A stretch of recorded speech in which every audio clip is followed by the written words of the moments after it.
Boa tarde.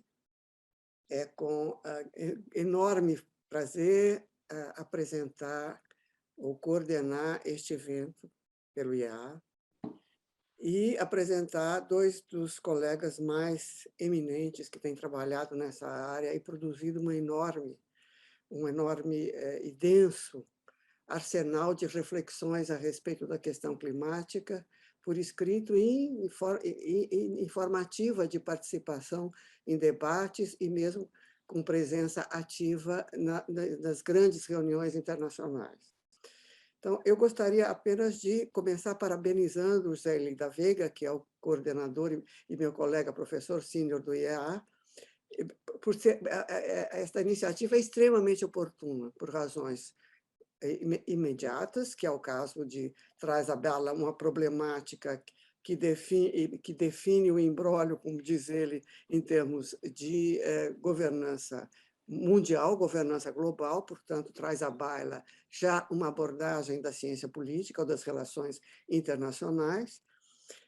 Em vésperas da COP26, uma segunda razão, e o momento, a terceira razão, que é um momento de profunda alteração na ordem internacional, de transformações geopolíticas, e que, portanto, é um desafio analítico que está à altura dos nossos expositores hoje. Realmente é um desafio muito complicado, e isto acho que é um processo está em transformação como desafio analítico e político. Então, hoje nós vamos exercitar bastante as nossas reflexões em torno dessa problemática.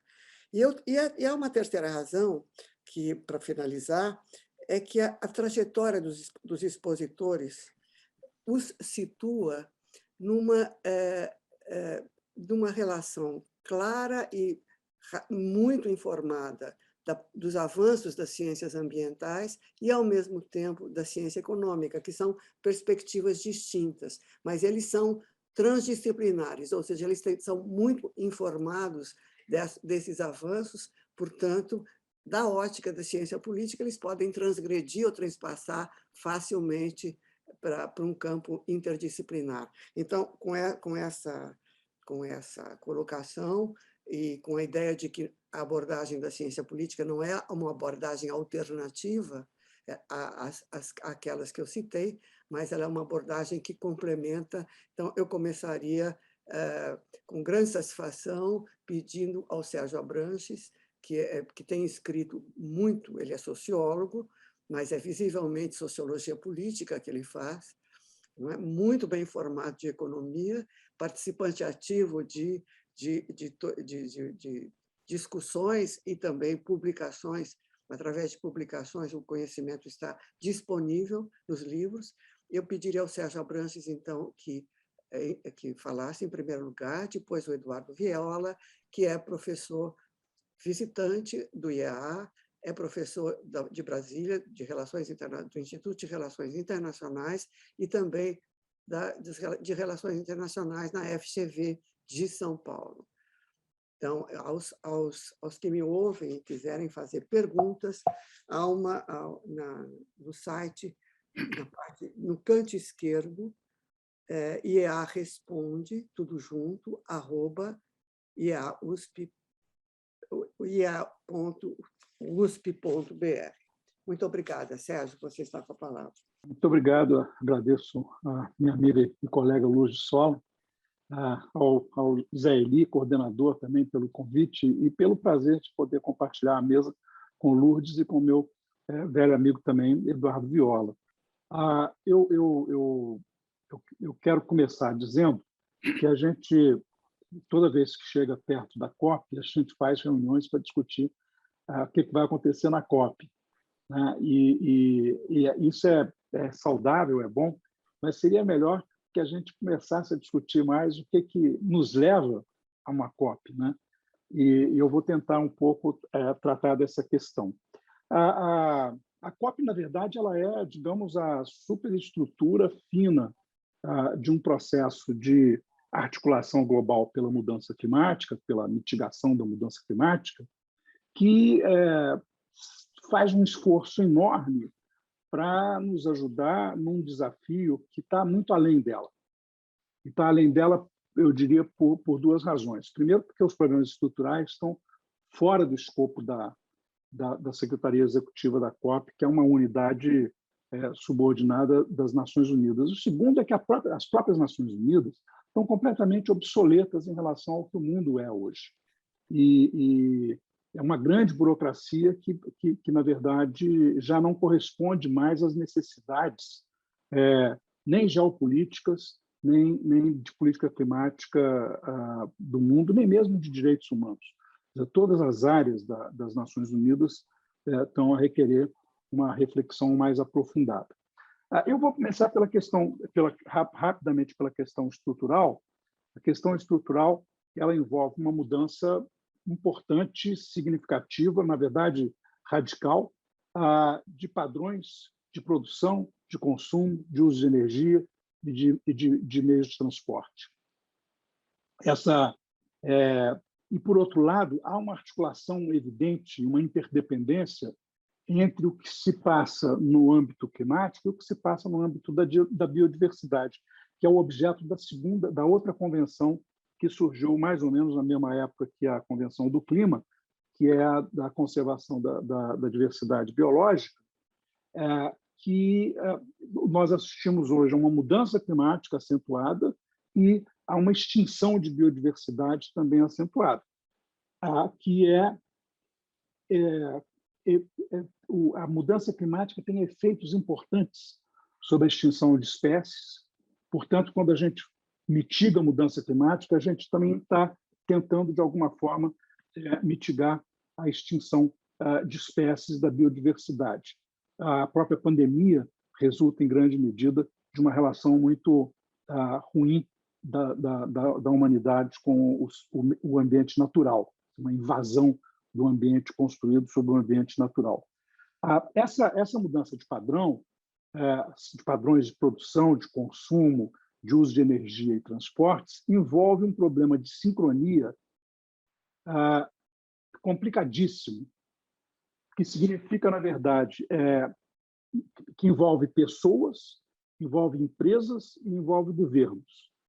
E, no plano doméstico, já é difícil sincronizar esses interesses em conflito, muitas vezes. São interesses complexos, são situações complexas. Agora, imaginem coordenar, sincronizar essas ações no plano global também. Deixa eu dar um exemplo. A gente passou por várias COPs em impasses, porque, quando chegava na hora da reunião, sempre havia um certo grupo de países ligados, que são agentes protagonistas das decisões na COP, China, por exemplo, em determinado momento, que se recusavam, Brasil também, que se recusavam a participar de qualquer acordo que levasse a uma ampliação do pacto climático e que chegasse a eles. Foi um enorme trabalho conseguir fazer com que esses países chegassem a mudar da posição de negação para uma posição de aceitação de um acordo climático.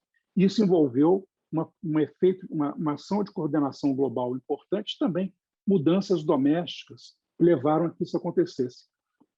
Quando chegou o governo Trump, a gente tinha acabado de passar por um processo muito positivo, que foi o Acordo de Paris, que momentaneamente havia acordo entre a maior parte desses protagonistas a favor de um acordo climático.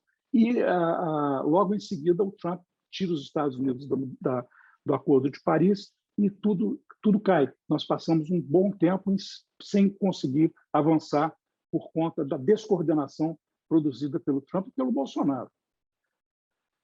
Então, essa sincronização na primeira camada, que envolveria mudanças domésticas, microeconômicas, microestruturais e macroestruturais, macroeconômicas, já é muito difícil. No plano global, mais difícil ainda. E isso, como a Lourdes antecipou, num sistema eu nem diria de governança, mas na busca de um sistema de governança que, evidentemente, não pode chegar a um governo global, que seria uma opção distópica. Então, essa capacidade de regulação global, tanto na área climática, como, por exemplo, agora com o Facebook na área digital, nós ainda não temos ainda todos os instrumentos para promover isso, embora tenhamos instrumentos suficientes para promover mudanças bastante fortes no plano doméstico em relação a essas questões, mudança de produção, consumo e energia. Bom, essa questão da coordenação, ela, durante muito tempo, a gente dizia o seguinte: bom, a gente tem tempo, então nós podemos continuar aqui negociando, etc. Né? Eu me lembro quando eu comecei, creio que tenha sido essa experiência também do Zé Eli e do Eduardo Viola, quando nós começamos a falar de mudança climática, a gente falava em grande parte no futuro, né? Quer dizer, as coisas que aconteceriam. E esse futuro foi se aproximando da gente aceleradamente. Hoje, os cientistas, quando eu comecei, eu perguntava para eles: vem cá, o Katrina, não tem muito tempo, o Katrina em New Orleans foi uma consequência da mudança climática? Nós não podemos dizer isso, porque nós não podemos atribuir eventos isolados à mudança climática. Mas é meio esquisito esse aumento da intensidade dos furacões. Bom, hoje já praticamente nenhum cientista se furta de dizer que os eventos extremos que nós temos enfrentado recentemente já são a chegada da mudança climática, quer dizer, o início, não é, do processo de agravamento da mudança climática. Então, a urgência ficou muito grande. E esse é o paradoxo que a gente enfrenta nesse momento. Quer dizer, nós temos uma mudança muito radical e profunda para fazer, no plano global, que exige a coordenação de bilhões de pessoas. Só para simplificar, vamos pensar que a gente queira fazer isso só com o G20. O G20 e os países que compõem a União Europeia, porque alguns são do G20, outros não. Nós vamos falando aí de algo como 5 bilhões e 300, 5 bilhões e 500 milhões de pessoas. Não é? Isso é 70% da população global, praticamente toda a emissão global. Seria razoável imaginar que, no âmbito desses países, se poderia resolver, pelo menos, o problema por um certo tempo. Já é um problema grave, complicadíssimo conseguir a coordenação entre esses países. E não só do ponto de vista da decisão de mudar o clima, mas da decisão também de equalizar os recursos globalmente, de tal forma que os países possam partir para uma ação climática global mais ou menos em condições iguais, de capacidade de recursos proporcionais ou compatíveis com as suas economias e as suas sociedades.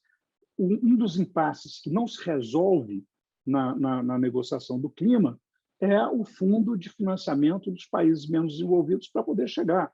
E por países menos desenvolvidos, a gente está falando de um conceito que o Brasil vive reivindicando dinheiro, como se precisasse, tanto quanto outros países.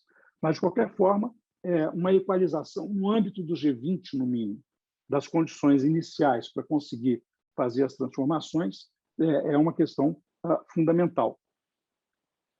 Essa questão é uma questão que avançou em algumas áreas. Eu não sou assim um pessimista, eu sou realista, digamos. Nós já avançamos muito nas negociações climáticas, mas ainda estamos muito aquém do necessário. E o clima não espera. A ciência não mostra que ele não tem como parar o processo, a não ser através de processos muito artificiais e violentos que têm consequências muito graves. Eu nunca me furto de dizer que a insensatez sempre nos cobra o seu preço. No curto, no médio, no longo prazo, mas ela sempre cobra o seu preço.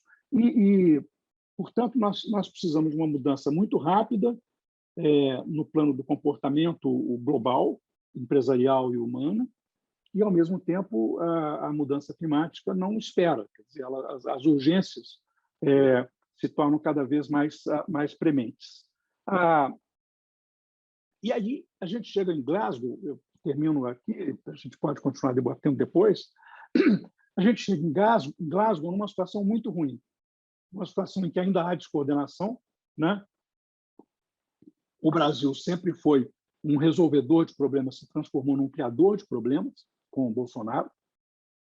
Os Estados Unidos agora têm uma posição bastante melhor e mais ambiciosa, mas, ao mesmo tempo, a Austrália é negacionista, não quer colaborar, e a regra da ONU é uma regra de unanimidade. Quer dizer, então, isso dá poder de veto, e é um país com o mínimo de articulação política como o Brasil, aliado a um grupo de párias, que é a posição hoje que o Brasil ocupa no mundo, pode, de fato, bloquear, como aconteceu, por exemplo, em Copenhague, com um grupo muito pequeno de países, muito pouco importantes, diga-se de passagem. E não é o caso aqui, quer dizer, nós estamos falando de Brasil, de Austrália, de países que têm uma certa relevância. Mas, e ao mesmo tempo, quer dizer, nós estamos vivendo uma crise energética com o aumento do preço do petróleo, que é um incentivo positivo para promover mudanças, porém, num contexto de desaceleração das economias, num contexto pós-pandemia ainda muito desordenado, o mundo muito desorganizado nesse processo de pós-pandemia, com o hemisfério norte chegando no outono e inverno, portanto, com mais necessidades de energia para o aquecimento. Quer dizer, o momento em que Glasgow acontece não é um bom momento para imaginar a possibilidade de grandes avanços. Então, eu estou prevendo que em Glasgow nós vamos terminar mais ou menos como na reunião preparatória, em que os diplomatas foram mais ou menos unânimes em dizer que houve conversas construtivas, que é a forma que os diplomatas têm para dizer que não avançou praticamente nada. É um nome elegante para impasse, conversa construtiva. Mas, então, é isso. Quer dizer, eu acho que nós temos muita tecnologia disponível para promover a mudança. O preço das energias solar e eólica caiu monumentalmente, digamos, entre o Acordo de Paris e agora. É mais barato hoje fazer parte dessa transição. O carro elétrico, que era praticamente não aceito ainda quando houve o Acordo de Paris, hoje as indústrias, as montadoras todas estão competindo pelo mercado de carro elétrico e de veículos elétricos. A China hoje produz caminhão e ônibus elétrico, portanto, houve avanços que permitem a gente fazer a mudança. Mas, no plano político, nós ainda estamos aquém da nossa capacidade tecnológica, o que eu diria, o grande problema que a gente precisa avançar. É na solução desse gap que há entre a nossa capacidade política e a nossa capacidade tecnológica, que já está muito adiante. Bom, eu vou parar por aqui e nós podemos conversar mais. Obrigado. Boa tarde a todos. É um grande prazer para mim também estar compartilhando essa tarde com a professora Lourdes Sola, o professor Sergio Aveantes e Celi da Vega, todos eles muito amigos meus e de longa data. Então, eu primeiro começo dizendo que eu concordo totalmente com o que falou o Sérgio, digamos, tá? E eu vou falar um pouco sobre o modo em que a ciência política evoluiu, digamos, em relação a isso. E vou partir de uma conferência seminal, que foi a síntese de um grande cientista político internacionalista, que é Robert Keohane, na reunião de 2014 da Associação Americana de Ciência Política. Tá certo? Onde que ele vai dizer? Que a resposta da ciência política à mudança climática tem sido lenta e pobre, tá certo? Ou seja, e particularmente, claro, ele está mais focado na ciência política americana, digamos, tá? E ele reconhece que a europeia está mais avançada, mas mesmo assim com limitações. Bom, então, desde 2014 até hoje, 7 anos, houve mudanças muito importantes em relação ao papel da ciência política. Tá? Uma coisa, primeiro, a distinguir é que existe uma parte há uma concepção das relações internacionais na qual as relações internacionais é uma componente disciplinar da ciência política. Existe uma outra enfoque de relações internacionais que fala que é uma ciência própria, interdisciplinar e com metodologia própria, que é uma combinatória basicamente da economia, da ciência política, da história e do direito, digamos, tá? Então, isso é algo que está aí, é um debate que continua, digamos, está certo? Enfim, eu diria que foi crescendo mais a ideia da ciência independente e interdisciplinar, digamos, tá? Claro que a interdisciplinaridade é cada vez mais decisivo em todo, digamos, tá? Em geral, em todas as ciências. Bem, o que aconteceu nesses 7 anos? Bom, primeiro, um grande aumento de interesse na ciência política americana. Tá certo? Então, provavelmente não está à altura do que Johan gostaria ainda, mas certamente houve uma mudança importante, digamos, tá certo? E o interesse dos europeus, obviamente, se aprofundou, inclusive refletindo a dinâmica e a mentalidade dominante nas duas sociedades, ou seja, a União Europeia muito mais, com uma opinião pública muito mais favorável a mitigar, a reconhecer a gravidade do problema climático e a necessidade de mitigá-la, e Estados Unidos com uma opinião pública fraturada, muito dividida, digamos, e então com todo um segmento de oposição frontal, até com a ideia de que não existe a mudança climática antropogênica, que é uma fraude, todo esse tipo de coisa, que na Europa é super minoritário esse tipo de posição, digamos, tá? Bom, então, uma outra coisa interessante é que houve um aumento do interesse aqui no Brasil. Se nós pensamos em Brasil em 2014, éramos super contados, digamos, as pessoas que nos dedicávamos a isso, como o Sérgio falava anteriormente. Nós aí, digamos, agora já está havendo uma nova geração, digamos, ou seja, de cientistas políticos e internacionalistas que consideram este tema relevante, inclusive algumas pessoas de gerações anteriores que estão considerando agora relevante o problema, digamos, tá certo? No caso do Brasil, de todas maneiras, nas relações internacionais, é uma relação internacional muito mais no enfoque interdisciplinar, que no enfoque parte da ciência política. Tá?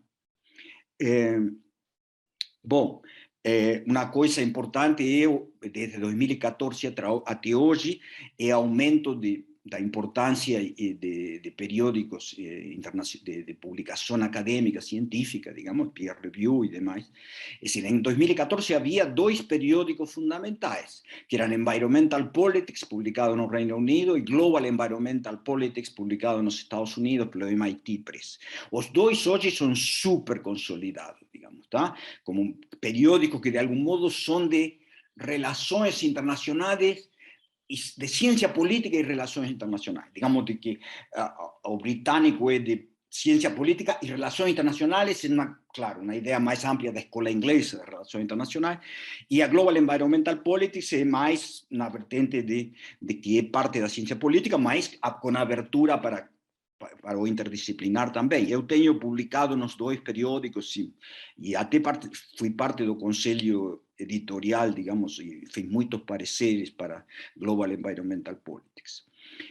Bom, assim, mas aí nesses anos, tem havido um aumento, outros periódicos importantes surgiram, e periódicos fundamentais hoje dão muito mais a importância à questão, à política, à mudança climática e, inclusive, a um componente de ciência social. Por exemplo, um exemplo interessante disto é o periódico muito importante hoje, Nature Climate Change, que, ou seja, a revista Nature foi tendo como filhos, digamos assim, em áreas específicas, e uma é Nature Climate Change. Aqui no Brasil, nós temos um periódico com uma longa tradição já, digamos, ou seja, fundado basicamente por amigos nossos, o Pedro Jacobi, Leila da Costa Ferreira, Júlia Guivant, Lúcia da Costa Ferreira, já faz 2 décadas aproximadamente, junto com a Associação Nacional de Pesquisa e Pós-Graduação en Ambiente y Sociedad. El periódico se llama Ambiente y Sociedad, y hoy se publica en inglés, y tiene un buen impacto, diríamos, en América Latina. Brasil, mesmo publicando en inglés, no tiene un impacto significativo fuera de América Latina. Bien, un otro punto que es interesante destacar es cómo a economía política, ¿cierto? Que, vamos a decir, que tem toda uma questão de economia política internacional e a economia política nacional, não no sentido mais antigo que a gente pode ver do marxismo, onde de todas maneiras isso também é parte, digamos, né? Mas em um sentido novo, ela tem se interessado bastante também pela mudança climática e acho que isso é muito completo, como falava Lourdes na introdução, digamos, ou seja, essa integração da economia com a política é fundamental para entender qualquer coisa no mundo atual, tá certo? Bom, vamos dizer, as relações internacionais, ciências políticas, desde a década de 90 se concentrou em o enfoque regime internacional de mudança climática, que é o regime, que é um conceito, digamos, que vem de áreas diferentes, como por regime de segurança, regime de comércio, e que se projetou para os regimes ambientais e especificamente para a mudança climática, digamos, tá? E, claro, a problemática fundamental era como superar o fracasso da ação coletiva, com o problema do free rider. Como, digamos, cuáles son los incentivos y penalidades para que o carona, digamos, o sea, no sea importante, digamos, ¿está cierto? Y esa era una pregunta fundamental. Ese paradigma fue mostrando sus limitaciones, ¿está cierto? Por varias razones. Él crece mucho en la década de 90 y ya comienza a tener impases en la década de 2000, ¿está? Então, as razões das limitações são, por exemplo, énfasis excessivo nas negociações de mudança climática multilaterais da ONU, tá? E esse énfasis excessivo, digamos, não levou como um obstáculo fundamental a característica que falou Sérgio, digamos, sobre a dinâmica mínimo comum denominador da ONU. Tem que ter consenso, então o que é o menos ambicioso é o que leva, digamos, de algum modo, acaba sendo o que é aprovado. Mas tem outras coisas também. Não levar em conta a política doméstica. Durante todo um período, esse paradigma colocou como central, digamos, ou seja, como se o Estado não era um paradigma mais neoliberal, neoliberal no sentido da teoria das relações internacionais, não neorrealista, mas o Estado era unitário de algum modo, é decir, não totalmente como nos neorrealistas, mas era. E não havia uma coisa tão chave como analisar a política doméstica, analisar as forças sociais favoráveis e de resistência à mitigação da mudança climática, avaliar os sistemas de governança, a qualidade dos sistemas políticos e seu impacto, digamos, nas possibilidades de produzir políticas climáticas de qualidade nos diversos países, tá certo? Não houve também suficiente, não se deu importância, digamos, à relação entre gobernanza nacional y gobernanza global, política externa, digamos, ¿está cierto? Relación política interna externa, y levar, por ejemplo, no paradigma más general había idea de perdedores y ganadores a nivel internacional, mas poco desagregado y poco aprofundado. Y a nivel doméstico eso, como también no había, digamos, o sea, un análisis digamos, da situación doméstica más aprofundada, entonces, a nivel nacional, muy pobre análisis de ganadores y perdedores. Bom, entonces, ¿qué podemos decir? Que el régimen internacional do clima fracasó na realidade e a teoria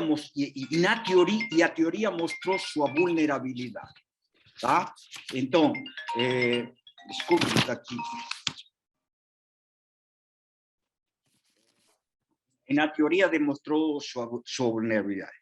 E por isso que tem um artigo clássico de Robert Keohane e David Victor sobre o regime complexo de mudança climática, que mostra, bom, o que nós temos aqui é um regime compartimentalizado, fragmentado, a questão da fragmentação do regime climático e dos regimes ambientais internacionais, por exemplo, um negócio tão decisivo que falava Sérgio sobre a importância a superimbricação entre biodiversidade e mudança climática, digamos, ou seja, sendo que a biodiversidade depende muito da mudança climática, digamos, tá? Então, isso era outro problema. Então, veja bem, eu tenho aqui, depois disto, só... outro ponto é trabalhos recentes, que me impressionou muito, o livro de Mildenberg, tá? Que é sobre... que se chama, é sobre analisando, digamos, basicamente comparando os perdedores e ganhadores, mas particularmente focando nos obstáculos para a reforma climática, em 3 países, Estados Unidos, Noruega e Austrália, mas estendendo também, em alguma medida, para Reino Unido, Japão, Canadá e Alemanha. Esse é um livro fantástico, foi publicado no ano passado, tá certo? E tem alguns artigos já que vão também nessa direção. Digamos, se todo a ideia é uma teoria da dupla representação, digamos, ou seja, como os interesses fósseis estão duplamente representados nos sistemas de governança. De um lado, no sistema partidário, digamos, e no sistema de representação territorial, e no sistema de lobbies das corporações e das associações empresariais, mas aí entra também toda a análise dos sindicatos, a comparação entre o que é melhor no regime pluralista e no regime corporativista, se é melhor o regime de minoria e maioria, ou o regime de representação proporcional, muito rico e muito sofisticado. Então, sobre pesquisa futura, eu diria que tem vários temas que são importantes de levar adiante. Por exemplo, com a condição de formação dos clubes climáticos, clubes de clima. Isso é algo que a humanidade precisa, mas quais são as condições para formar? Isso é uma investigação muito importante. Análisis aprofundado de perdedores y ganadores en todos los países importantes. Análisis en perdedores y ganadores entre países. Estudar o papel das burocracias públicas en términos de a lentidão nos procesos de implementação, digamos, está certo? E isso quanto, digamos, torna, digamos, contribui, dos fatores da contribuição para o gap entre o processo de decisão e o processo de implementação. Aumentar significativamente os estudos sobre política de adaptação e governança da geoengenharia, tanto da remoção do dióxido de carbono quanto do solar radiation, manejo da radiação solar. Tá? Sexto, estudar o papel dos incentivos de longo prazo. Este é um negócio que Keohane enfatiza sempre. Por exemplo, bônus climáticos de longo prazo. Fundo para gerações futuras financiados pelas atuais. Pode ser maiores de 30 anos, maiores de 40 anos, porque obviamente as gerações, os jovens de hoje, adolescentes, crianças, tudo, são os que já vão viver bem, até a gente vai viver bem pesada a mudança climática, imagina eles, digamos, tá? Então, Keohane também propõe importante investigar o papel das emoções em relação à mudança climática, particularmente a emoção de medo. E aí é uma questão interessante, que nós não temos muita pesquisa, mas tem muita como estratégias diferentes, como de comunicação, no sentido de tem que falar a verdade plenamente ou não, tem que falar a verdade mais parcialmente, digamos, porque senão gera um sentido de impotência.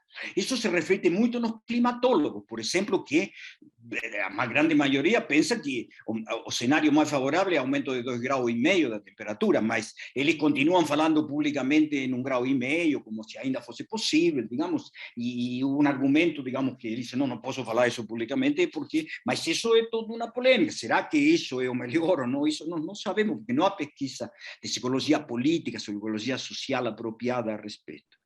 Aqui nós temos ponto muito importante, que é investigar o potencial de pagamento por serviços ambientais na Amazônia. Nós vamos a precisar disso. Isso vai ser basicamente doméstico. Os estados mais ricos vão ter que contribuir para o pagamento dos serviços ambientais. E pouco pode ser internacional também, mas não vai ser muito, porque, como falava Sérgio também, nós somos um país de renda média alta, digamos, e não somos um país pobre ou de renda média baixa. E outro que me parece importante para o Brasil é pesquisar o papel do crime organizado no desmatamento ilegal. Bom, com isso eu concluo, já falei demais, vamos conversar mais. Muito obrigada. Eu já tenho aqui par de perguntas, inclusive a minha própria, e pouco para unificar as perspectivas. O Sérgio desenvolveu muito as dificuldades de sincronia e a piora dessas dificuldades a forma pela qual se organiza as Nações Unidas, que é, digamos, o fórum onde têm se desenvolvido as relações entre países sob esse aspecto. E, ao mesmo tempo, eu acho que uma coisa que unifica, que é o ângulo dos avanços que o Eduardo está colocando em termos de mudanças de abordagem, né, que datam dos últimos anos e que foram aceleradas em alguns países, do ângulo da ciência política, eu tenho, em primeiro lugar, duas perguntas que vêm, digamos, a primeira, que é mais de ordem geral, sobre a prioridade que está se atribuindo no momento a essa questão que nós estamos tratando. E essa pergunta é mais se os expositores têm a ver, se os expositores leram o artigo do Niall Ferguson, hoje da Folha. Se leram, queremos saber a opinião. Essa é a primeira pergunta. A segunda pergunta ainda tem a ver com a questão dos clubes climáticos. Quer dizer, você tem algumas versões, ou, como se diria, algumas apostas, de que a COP26 vai encaminhar isto. Então, nós queríamos a reação de vocês. E eu, pessoalmente, muito a ver com o nosso projeto de pesquisa conduzido no IAA e com o auxílio do Viola, que é exatamente pensar do ângulo de Brasil, a questão que eu vou colocar é suscitada por o Brasil, mas eu acho que ela se coloca no nível internacional de uma maneira que só faz aumentar as dificuldades que o Sérgio enumerou, que é um conceito caríssimo e que é tão velho quanto a ciência política, mesmo antes dela virar ciência, que é a noção de soberania. Então, você tem uma multiplicidade de abordagens a nível doméstico e de atores sobre o conceito de soberania. Não é como isso interfere na política climática. No nosso caso, que a Amazônia está em questão, essa questão adquire assim, uma mega importância, inclusive no nível das dificuldades e da construção política que isso requer. Quer dizer, como é que você monta a coordenação com atores tão distintos, que talvez, se a gente pensa nos militares, que têm concepções bastante diversas, provavelmente entre eles, mas a questão da soberania é colocada de uma maneira muito clara, não é?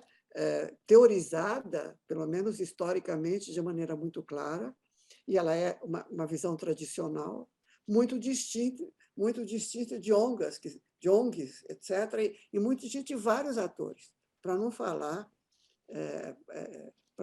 digamos, do fato que nós estamos inseridos num mundo onde, por exemplo, do qual o Kyohei nunca tratou muito, que eram as relações norte-sul, leste-oeste, país desenvolvido.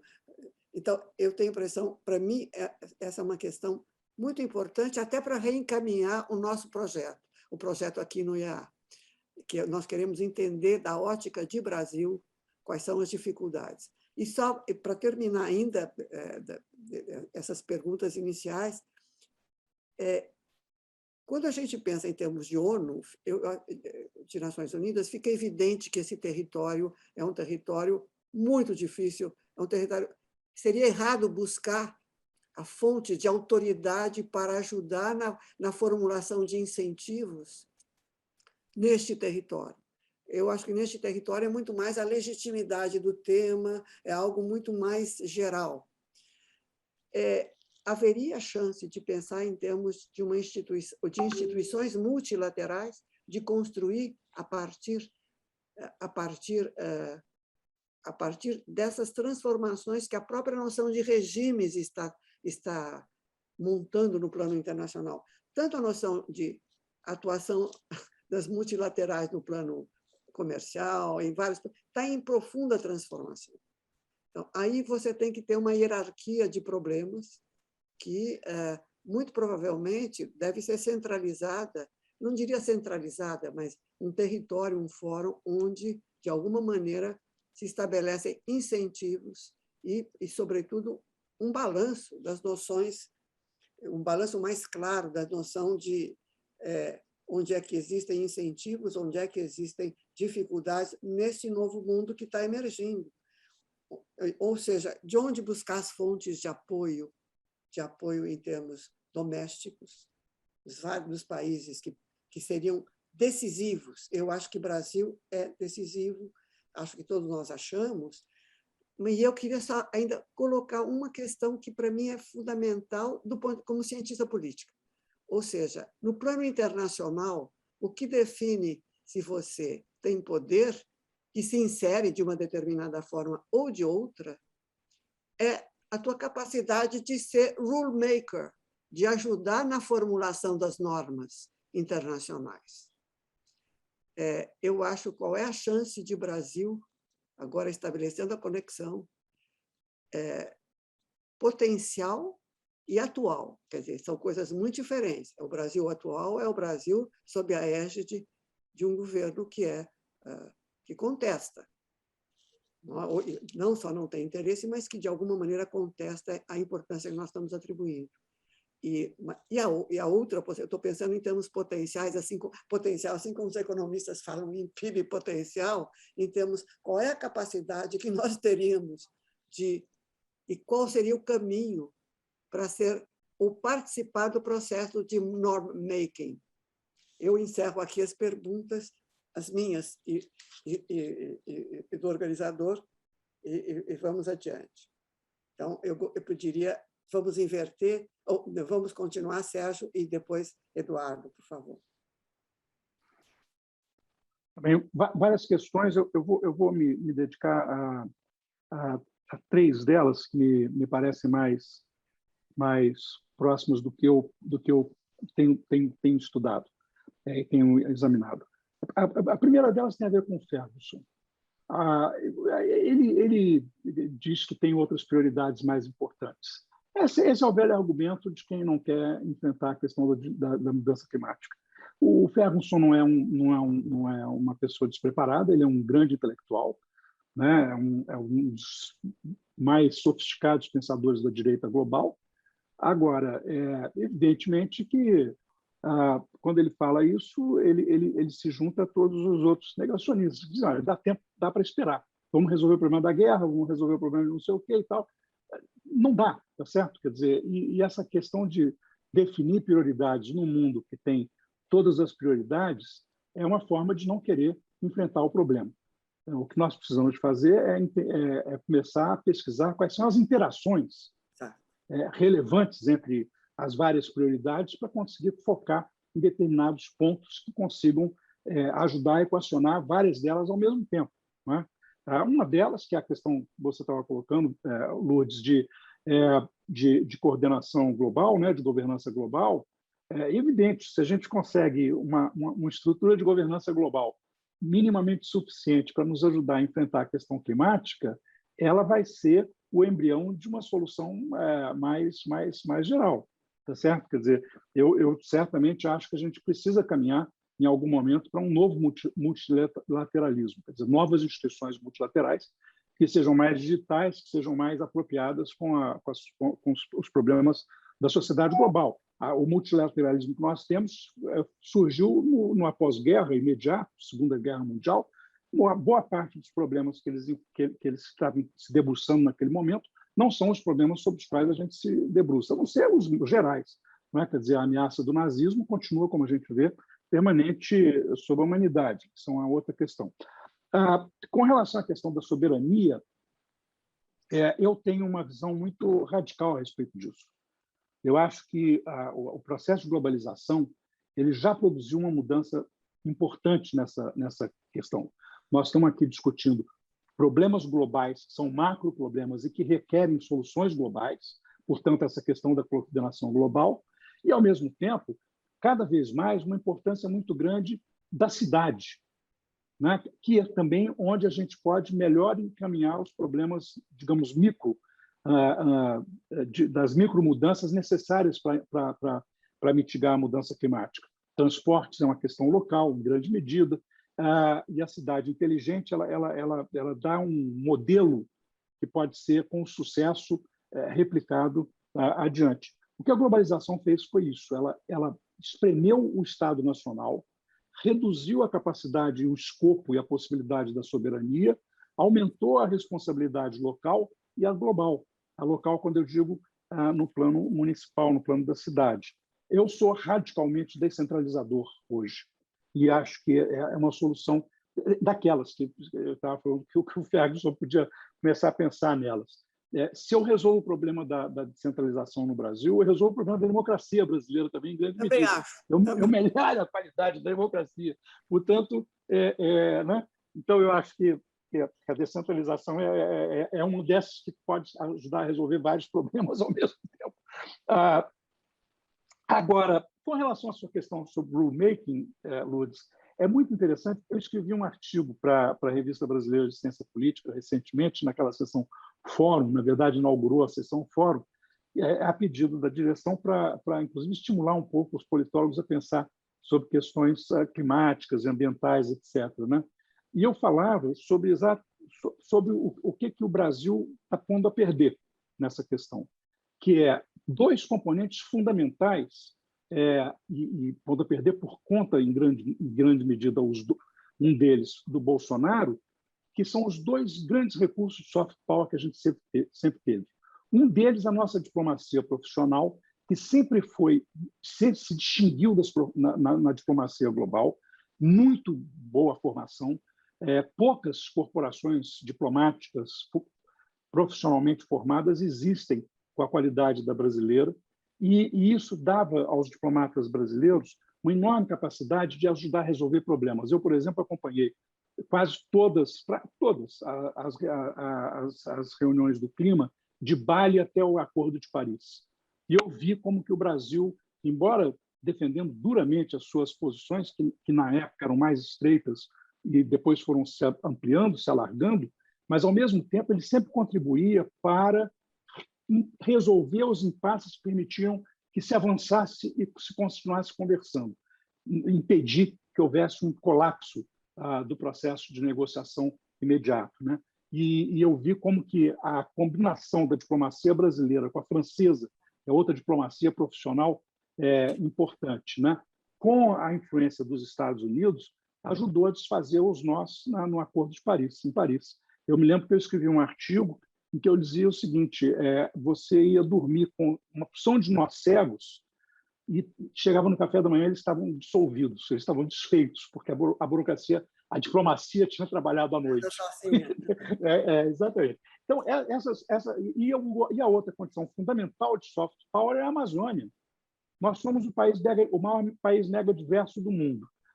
A Amazônia é fundamental tanto para a mudança climática quanto para a questão da biodiversidade, da conservação da diversidade biológica mundial. E nós estamos... o Bolsonaro conseguiu praticamente quase destruir a diplomacia brasileira, pelo menos anular o seu papel internacional em grande medida, e, ao mesmo tempo, aumentou, acelerou com incentivos do governo a destruição da Amazônia. Quer dizer, sem esses dois recursos soft power, nós não somos rulemaker na questão climática, não é daqui para frente de forma alguma. Ou seja, a primeira coisa que nós temos que fazer é investir domesticamente, e aí a questão que você levanta da questão doméstica, nós precisamos de criar as condições domésticas para nos tornarmos relevantes novamente no mundo. E aí a gente consegue, inclusive, negociar recursos, apesar de sermos um país de renda média alta, porque com o nosso soft power, e com interesse global pela Amazônia, a gente tem recursos muito fortes para... É melhor do que ser potência nuclear. Ser potência nuclear na questão climática não ajuda muito. Agora, ser uma potência de diversidade biológica ajuda bastante. É isso. Ótimo. Eduardo, eu já tenho duas perguntas. Eu não sei se vale a pena já incluir para você considerar esta pergunta. Mas eu queria falar sobre a pergunta que você colocou. Tá bom, então vamos por essas. Então, depois eu já coloco as outras. Então, sobre Niall Ferguson, tem um ponto, é dizer, ele é um intelectual extraordinário, intelectual público da direita democrática, digamos, tá? Ele não apoiou, ele foi assessor de McCain, por exemplo, mas não de Trump, digamos, tá? nem de Mitt Romney, tá? E ele não é um cientista social que entrou cedo na questão climática, ele entrou mais tardiamente. Agora, eu acho que esse artigo, essa entrevista que foi feita, digamos, para Ferguson de hoje, é uma entrevista bem interessante. Eu li parte do livro sobre o livro sobre a catástrofe, digamos, no mundo, que está tudo muito mais concentrado sobre a pandemia e as razões das políticas, digamos, ou seja, quando fracassam em relação à pandemia. Eu acho que eu não concordaria com Sérgio que ele é acaba sendo convergindo com negacionista. Eu acho que ele, claro, por exemplo, quando ele enfatiza não sabemos o que vem, então precisamente uma coisa que sabemos que vem, ele minimiza a importância. Esse é um caso claro, digamos, do que ele fala. Que a questão das pandemias, e isto é um negócio que eu posso dizer hoje, mas pensava assim já faz alguns anos, né? Porque eu sempre li muita literatura sobre pandemia, me atraiu muito, e sempre falava em palestra, olha, a gente vai vir uma pandemia gigantesca. Quer dizer, obviamente depois Bill Gates fazendo esse tipo de profecia, tudo mais me alimentaram, digamos, tá? Mas assim, acho que a questão das pandemias e os vírus emergentes e demais, assim, é um negócio bem grave que pode matar muita gente, que nós não estamos preparados. Então, é algo que, no longo prazo mais estrutural, é menos importante que a mudança climática. Mas são eventos mais curtos, que podem ser muito, muito fortes, digamos, tá? E sobre o qual sabemos menos de quanto vem. Sobre a mudança climática, sabemos muitíssimo o caminho do futuro. Tá? Então, acho que nesse sentido ele exagera, digamos, ou seja, Ferguson, com essa questão da não prioridade, e também ele exagera quando, digamos, coloca como 10% de responsabilidade das mortes nos Estados Unidos e no Brasil a Trump e Bolsonaro. Eu penso que são bem mais do que isso, digamos. Eu acho que aí o fato de ele ser republicano e demais pesa um pouco, digamos, ou seja, nessa avaliação. Sobre os clubes climáticos, acho que neste momento, 3 semanas atrás, tivemos um primeiro clube climático importante, que é o Acordo União Europeia-Estados Unidos sobre a redução rápida das emissões de metano, e que obviamente vai entrar a influenciar o mundo, e pressões, inclusive sobre o Brasil, digamos, sobre China, tudo, digamos. Lembrem sempre que qual é a nova ciência do metano? Antes se pensava que o metano era 20, 25 vezes mais gás estufa que o dióxido de carbono. Hoje a ciência atual é 80, 85 vezes. Tá? Isso é uma diferença abismal. Além de que as emissões de metano cresceram nos últimos 30 anos mais do doble, as emissões e a concentração de metano na atmosfera. Cresceu mais do doble que a concentração de dióxido de carbono na atmosfera. Tá? É um gás de curto prazo, 15 a 20 anos, portanto, políticas fortes com isso no mundo podem fazer vamos dizer, uma espécie de contrapeso ao aumento das emissões, que de qualquer modo vão continuar, digamos, ou seja, mesmo que seja em ritmo declinante, todo ano haverá mais emissões. Então, esse seria um exemplo. Agora, eu vejo difícil neste momento, clube climático que fora do mundo democrático ocidental. Incluo, obviamente, Japão nisto, Austrália não pela conjuntura imediata, mas poderia entrar também Coreia do Sul, Taiwan, esse tipo de coisa. Mas não em relação a países como China, que é uma autocracia, digamos, que é uma questão importante, Rússia, e a Índia, que é uma democracia claramente mais degradada hoje, digamos, segundo as melhores análises, hoje não é mais uma democracia eleitoral, sino uma autocracia eleitoral comum. Né? Então, acho que eu vejo, então, eu não vejo clubes climáticos saírem assim. Claro que na conferência se podem dar processos que levam a algo equivalente, mais amplo que a questão do metano, mas eu diria que seria mais dentro do mundo democrático. Tá? Agora, de qualquer modo, e isso é importante, é decir, eu queria destacar aqui, é decir, que quais são as diferenças entre a situação de 2015 e a situação de 2021. Tá?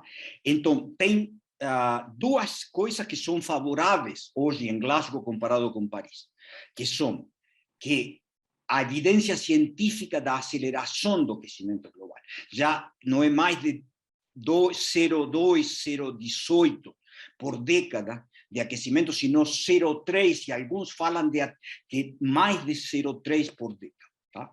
Isto já é evidência dos últimos, grande parte da década de 10. Então, isto é algo muito importante porque acelera a urgência. Está claro no relatório, digamos, já estava claro no relatório do intermediário de 1,5 de 2018 do IPCC, e agora o deste ano, digamos, a primeira parte do relatório. Tá?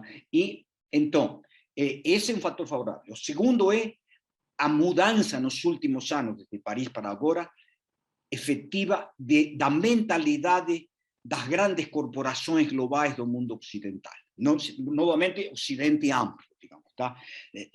Não de todas, obviamente não de todas, não em geral não das de combustível fóssil, mas de uma proporção cada vez mais crescente.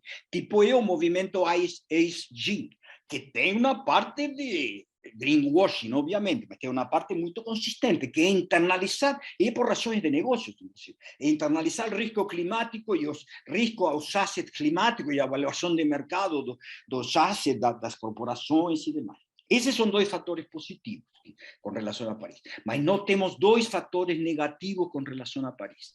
Um é que em Paris estávamos no último momento quase da percepção do mundo ocidental que China convergia devagar com o mundo ocidental, econômica e politicamente. Então não ia ser uma democracia no futuro próximo, mas ia se liberalizar cada vez mais, tá certo?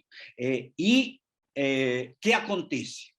Básicamente a partir de 2016, 2017, e em parte como resposta a Trump, mas mais importante ainda, como algo que se foi acumulando, e isso vem de Hu Jintao, de 2009, que é a percepção de que Estados Unidos e a democracia ocidental são disfuncionais e decadentes, tá certo? E que o modelo chinês de governança, que eles chamam de meritocracia, digamos, embora tenha um forte componente marxista-leninista e outro confuciano, tá?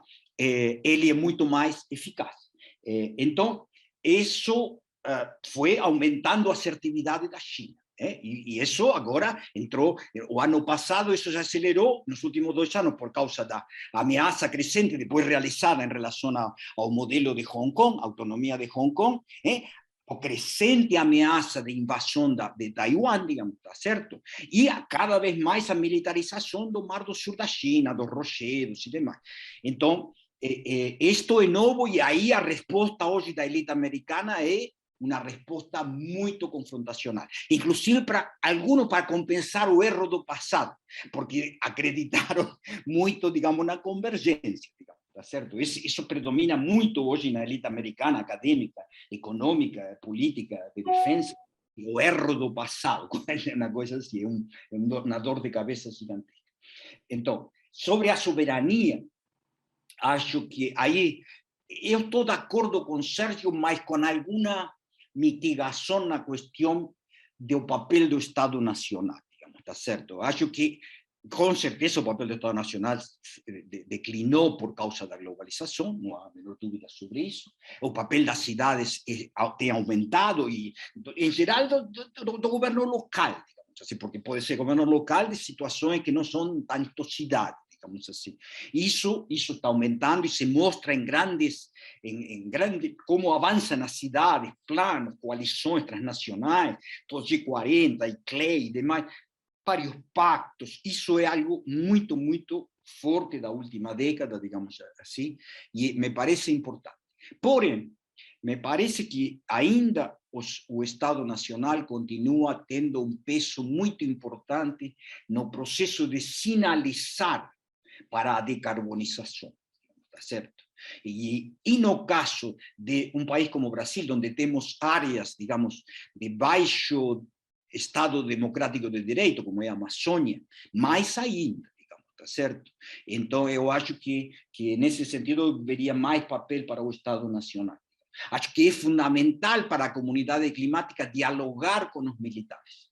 Decisivo, eles têm uma visão diferente, historicamente construída, primeiro porque o negócio é, vamos dizer, nossa missão é defender a pátria, então quem ameaça tem a invasão, então a invasão vai ser na Amazônia, esse tipo de coisa, digamos, e além disso, para justificar mais orçamento e demais, mas eles têm conhecimento profundo da Amazônia.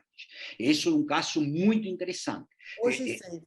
Os militares acumularam muito conhecimento, porque hoje é o papel mais, se você quer subir na carreira militar, tem que passar, depende de quantos anos passou na Amazônia, tá certo? Oposto do que era 30 anos atrás, que era um lugar para marginalizar. Sobre as instituições multilaterais, acho que eu não agregaria mais assim do que falou Sérgio, digamos, ou seja, vamos dizer, eu diria que a janela de maior peso do multilateralismo climático e outro, que se abriu com o fim da Guerra Fria, se fechou na segunda metade da década de 10. Isso desde a invasão da Ucrânia e Crimeia por parte da Rússia, depois por toda a dinâmica da China, por parte de que há um fortalecimento das autocracias no mundo. Então, há uma confrontação sistêmica de regimes políticos, não apenas uma rivalidade geopolítica. Tá certo? Isso está muito claro hoje no discurso de Biden. No discurso de Trump era o discurso da rivalidade política. O discurso de Biden é do confronto de sistema. Tá certo? Então, nesse sentido, isso me parece que dificulta instituições plenamente multilaterais. Porém, eu penso que a China, o interesse nacional da China de mitigar a mudança climática é muito alto. Por quê? Porque China é um país de maior risco da mudança climática que Estados Unidos e Europa. Por exemplo, China é de risco alto, Índia extremadamente alto, Brasil alto, e Estados Unidos e Europa médio, e o norte da Europa inclusive baixo. Tá? Então, é claro que é tudo relativo, digamos, tá? Mas assim, então me parece que neste momento a China está querendo de Estados Unidos um diálogo, ou seja, a gente coopera com tudo em mudança climática se vocês voltam atrás na pressão em relação a direitos humanos, Hong Kong, Taiwan, digamos, Mar do Sul da China, se vocês diminuem isso, se nos tratam mais complacentemente, inclusive se não tentam rearmar-se, formar uma coalição contra nós, digamos, como estão fazendo com o Quad e demais, então a gente, claro que coopera muito mais, porque a gente está muito interessado. Porém, essa é a tensão atual. Não acho que em Glasgow vai predominar a linha da cooperação, mas até pode ser, mas acho difícil. Mas acho que, num prazo médio, vai predominar o interesse nacional da população chinesa, que é um fundamento importante, digamos, ou seja, da legitimidade do Partido Comunista, sobre a ambição hegemônica global do Partido Comunista. Então, eu vejo que o espaço para a cooperação deve abrir-se no futuro, mas acho que não em Glasgow. Por último, sobre rule-maker, acho que Brasil já foi rule-maker bem conservador. Na conferência de Rio, de Kyoto, toda a década de 2000, era o que Sérgio já falou, digamos, tá certo? Inclusive, Brasil foi o líder da interpretação mais radical possível do princípio das responsabilidades comuns, porém diferenciadas. Então, basicamente, 95% diferenciadas, 5% comum no máximo, tá certo? Que era, seria oposto como Bush, digamos, do outro lado. Então, foi muito conservador nesse ponto, mas o discurso de Itamaraty é um discurso de que eles são maravilhosos toda a história.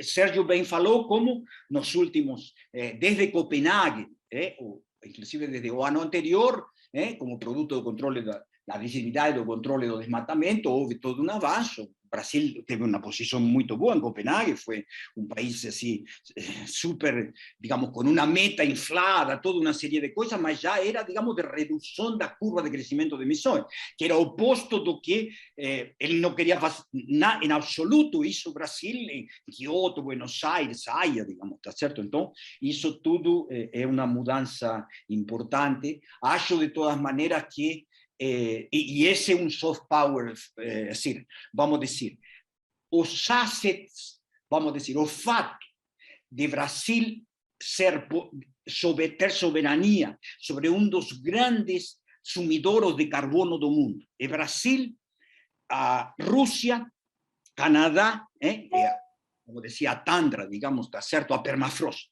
tá? Aqui na Amazônia, que equivale mais ou menos a 12 anos de emissões globais de dióxido de carbono e de gases de estufa, embora isso é toda a Amazônia. Brasil tem 62% de soberania da Amazônia. E depois outros dois lugares de grandes sumidores são também, digamos, ou seja, Indonésia e Congo. Tá? Então, me parece que Brasil, se Brasil consigue ter uma política consistente sobre a Amazônia, que mostrou que é possível totalmente no período 2005-2012, e que o custo é baixíssimo, digamos, tá certo? Então, isso vai colocar a Brasil como rule maker, não no central, digamos, ou seja, como co-líder, que eu gosto de dizer. Líder pode ser porque não é nem a União Europeia, nem a China, nem os Estados Unidos, não, mas co-líder pode ser. E foi, de algum modo, em Copenhague, por exemplo, e também em Paris. Tá? Então, é isso.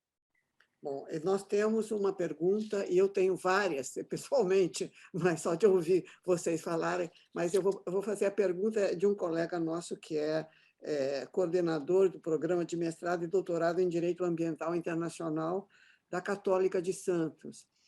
Eu vou resumir porque a formulação é mais ou menos longa, mas ele enfatiza bastante as transformações que ambos observaram, mas que ele vai mais longe e acrescenta uma série de elementos ou de atores, eu estou chamando de atores, mas que ele, na verdade, a importância de atores subnacionais.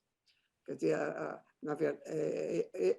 entre as grandes transformações, ele destaca a maior participação e influência dos governos subnacionais por meio de redes, o que propicia a integração de temáticas e realidades locais e nacionais. Esse é um ponto que o Sérgio, que é federalista, eu estou brincando, mas eu também sou, então, nesse plano estamos juntos. Na verdade, eu sou mesmo, Lourdes, neofederalista. Então, tá bom, então somos dois. Então, eu acho que quer dizer, ele enfatiza este elemento, ou essas transformações, exatamente para enfatizar também a complexidade dos regimes, ou da construção correspondente, não é? E, ao mesmo tempo, ele conclui como pergunta que não seria o caso de resgatar e valorizar o regime de mudança climática como mecanismo de atividade na área. Pelo que eu entendi, eu tenho a impressão que é mecanismo de organização dos recursos ou dos atores num fórum suficientemente ativo que tem algum poder de coordenação. Foi isso que eu entendi. Não sei se estou fazendo jus E a outra depois aí a observação minha, mais para o Eduardo também, que no seu recuento, como se diz na sua terra, e numa das minhas, Quando a gente olha um pouco o balanço que você fez, eu não pude evitar a sensação que eu tenho cada vez que eu ouço as mudanças que ocorreram na cabeça dos meus colegas americanos. E não no tópico da mudança climática apenas. Eles descobriram que o Estado nacional é feito de grupos. E, dependendo de quem estiver no poder, você tem uma orientação. Então, ficou muito mais difícil falar numa lógica nacional, da qual eles são os rulemakers por excelência, tá certo? Eles descobriram que o mundo não é unitário. E me lembrou uma análise do Huntington lá atrás, Ordem Tradicional, já até esqueci do livro, mas 65, quando ele fala Ordem política nas sociedades em mudança. Quando ele fala na perplexidade, ele é o primeiro a resgatar a perplexidade que geraram a sucessão de golpes, a começar pelo Brasil e chegando à Indonésia. É como se isso fosse um susto para os americanos. Ele faz uma frase que eu acho que se aplica ainda hoje, até um pouco para observar as limitações até da análise do Kyoren. Aí é Lourdes Sora falando, é por hipótese. Que é o seguinte, a frase do Huntington, para a época, é perfeita e continuou até o Trump, com clareza. Ou, se vocês quiserem, até o momento em que os republicanos se revelaram como menos democratas do que se supunha. A frase dele é o seguinte: os Estados Unidos projetam sobre o mundo a experiência deles, que é good things go together. Ou seja, eles nascem ricos, ou seja, nascem com um potencial de desenvolvimento econômico e de democracia. Good things go together. Eu lembro quando li a frase, eu estava exilada, eu dizia, claro, we do know that good things don't go together. Então, às vezes, me soa um pouco ingênuo quando vem... por exemplo, eu não subestimaria absolutamente, não quero ser mal entendida, o alerta do Kyoren sobre a ciência política foi um choque, dada a autoridade dele, e um choque positivo, não é? Para todo mundo se mobilizar. Mas, ainda assim, eu acho que a ideia é que você tem que lidar com um mundo específico, com economias políticas específicas, está muito difícil de teorizar para eles. E não é o caso, não é fácil de teorizar, não é fácil. Eu estou pensando na economia política da maneira que nós estamos pensando no nosso projeto de Brasil. É um conjunto de interesses, um conjunto de instituições e um conjunto de ideias, que é muito importante. E isso, dada a complexidade, a economia política do Brasil é muito sui generis quando a gente compara, é só pensar na Amazônia, que a gente compara ou com a da Argentina, que é mais próxima, ou, enfim. Então, isso pesa, inclusive, do ponto de vista da análise comparada. Qual é o poder da análise comparada para me formular? Eu não sei se a gente não precisa de outros avanços também. Agora é só provocação para vocês dois. Eu só estou falando o seguinte, Sérgio, mais sociologia é fundamental. Eu não tenho a menor dúvida que nós vamos muito pela linha dos realinhamentos domésticos. Eles são anteriores às instituições. Esses realinhamentos podem gerar instituições. Então, ficar só fixado na instituição não é suficiente. E aí a provocação para sociólogo incorporar, por favor, e um pouco também provocação para o Eduardo, que me conhece, que eu não resisto. Então, agora a resposta é para o nosso colega de Santos. E, por favor. Tá, então, eu vou responder passando pela China. Indo atrás de um comentário do Viola também sobre isso, que é o seguinte: eu tive um professor em Cornell que tinha morado muito tempo na China. Ele foi para lá logo na Revolução, para participar da Revolução Verde chinesa. Escreveu um livrinho chamado Fan Shen, The Revolution na Chinese Village. em que ele conta a experiência dele. Ele lutou muito para conseguir fazer os chineses entenderem que ele queria realmente ir para um lugar subdesenvolvido da China, que não tivesse uma agricultura avançada, para ajudar a fazer a Revolução Verde lá. E, afinal, mandaram ele para o fim da linha do trem, e ele chegou em Fanshen e foi recebido como um emissário do Império Chinês, porque a Revolução não tinha chegado lá ainda. E ele disse, olha, levou 10 anos para chegar. Aí um dia chegaram lá, eles vestidos de Mao, aquela roupa chinesa e tal, e aí começou a coisa da autocrítica. Mas eu quero dizer o seguinte, a gente tem que entender a cabeça do chinês para poder entender a China. E a gente tem que entender o tamanho daquilo, né? Quer dizer, e eu acho que eu me lembrei muito dele, ele chama-se Ralph Linton, eu me lembro muito dele por causa da evolução que houve no pensamento do Xi Jinping, que eu tenho lido não em chinês, mas em mandarim, mas na tradução para o inglês com bastante detalhe, porque exatamente a evolução dos discursos dele, até o momento em que ele consegue ser entronizado como um dos grandes mestres da China, né? E entra para a Constituição, junto com Deng Xiaoping e o Mao Tse-tung, ele se tornou uma figura destacada, diferente dos outros, né? Ele fala muito da necessidade de cuidar do resto da China. Eles criaram ilhas de afluência, aumentou a desigualdade, e ele agora diz, olha, a gente precisa de interiorizar o desenvolvimento, precisamos de aumentar a qualidade dos nossos produtos e do nosso desenvolvimento. Ora, isso, para mim, significa que a China, do ponto de vista macroeconômico, ela hoje, para usar uma expressão que é latino-americana, está pensando no modelo de desenvolvimento hacia dentro, para dentro, né? E isso tem implicações importantes. E daí a importância cada vez maior da preocupação chinesa com a questão estratégica política geral, né? Com a questão primeiro, de afirmar, como disse o Viola, sistemicamente o o valor do seu sistema e a diferenciação. Eu não quero ser igual ao Ocidente. E daí, inclusive, um neomaoísmo dele, né?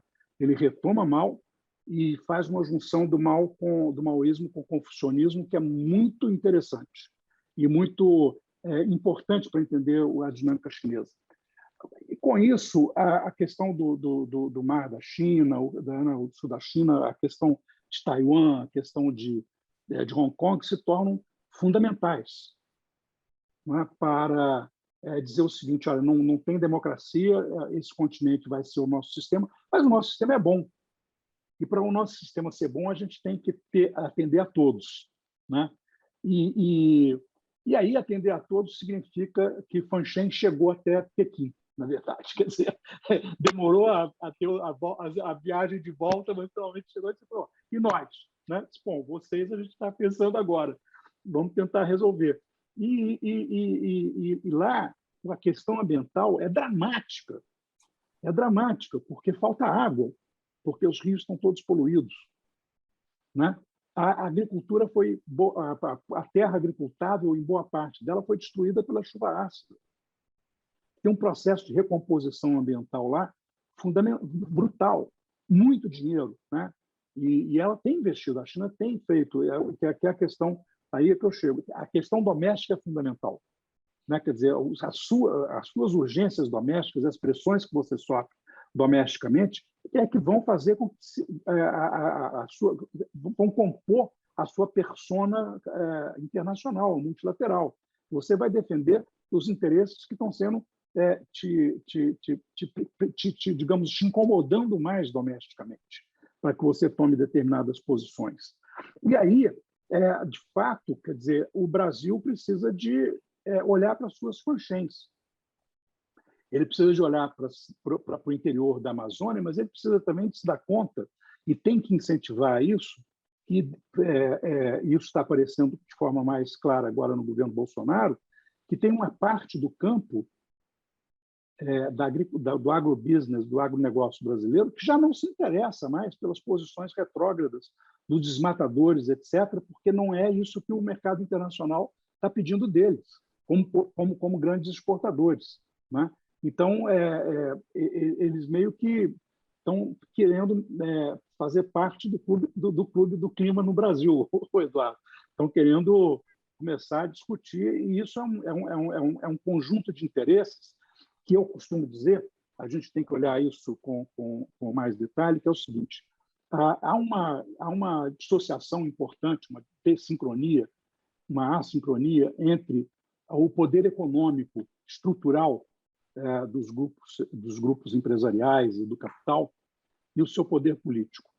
Né? Os grupos poentes, aqueles que estão sendo, né, a Fiesp, que é o velho que vai morrer, na verdade já foi, está faltando alguém fazer o enterro solene deles e tal, tem muito poder político, porque exatamente é tudo que lhes resta. E eles tiveram muito tempo para construir as suas conexões, financiar os seus representantes, etc. E tal. Esse capital emergente, ele está cuidando da vida dele. Ele não entende de lobby, ele não entende de Brasília e, na verdade, ele não cresceu dependendo de Brasília. Ele não cresceu dependendo de incentivos. Exato. Ele cresceu por conta própria, né? E voltado para o mercado internacional diretamente. Né? Daí é que eu falo da questão da descentralização, Eduardo, que ela provoca transformações e mudanças que o Estado Nacional não consegue sequer perceber, porque ele ainda é prisioneiro dos velhos interesses. Não é?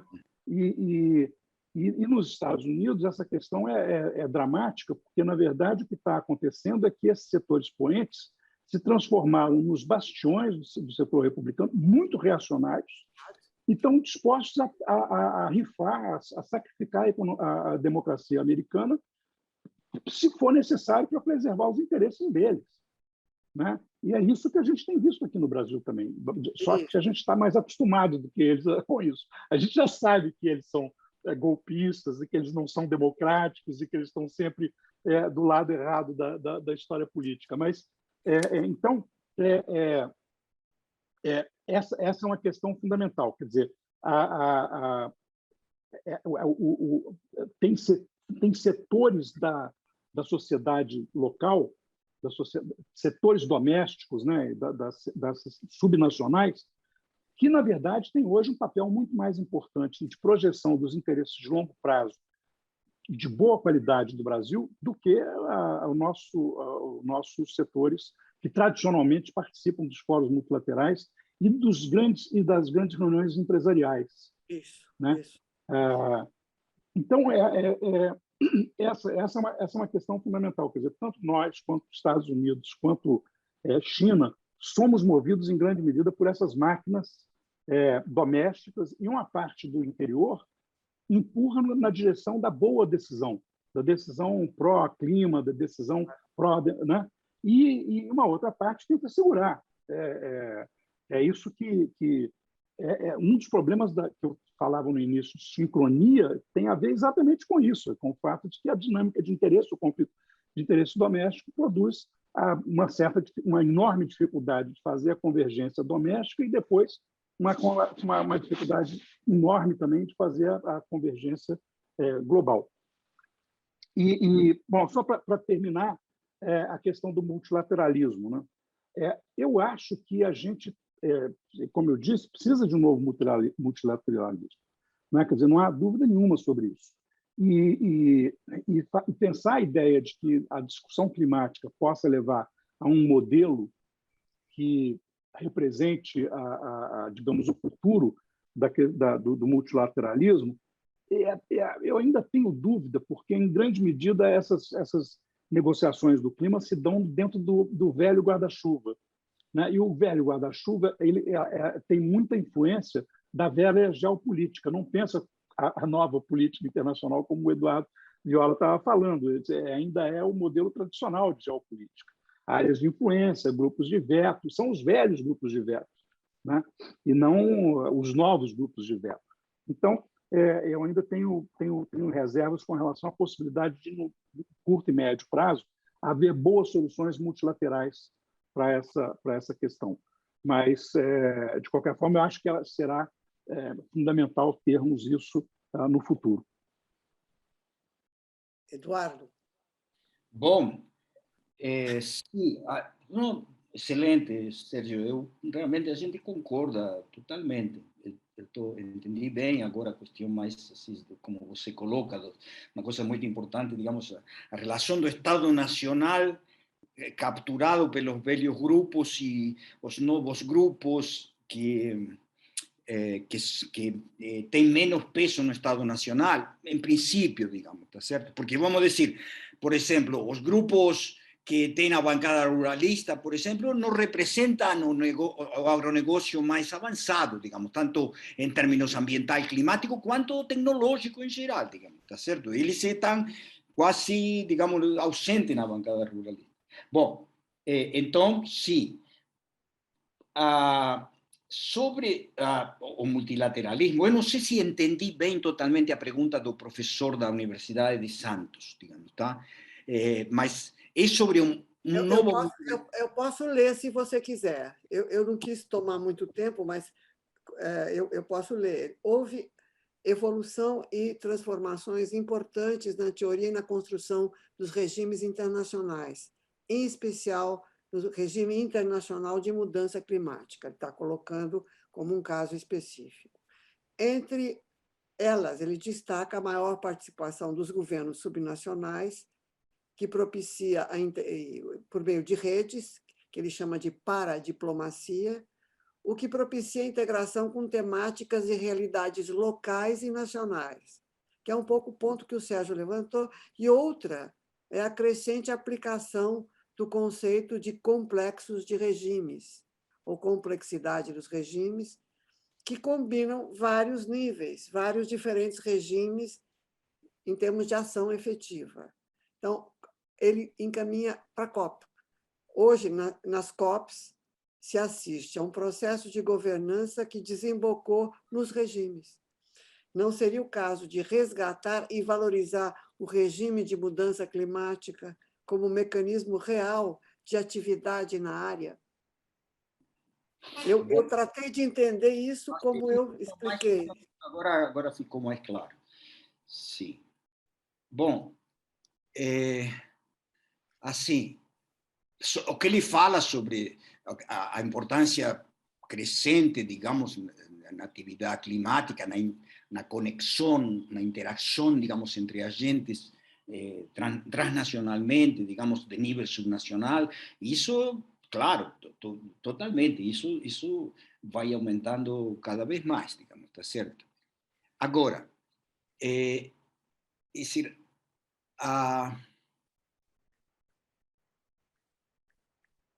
como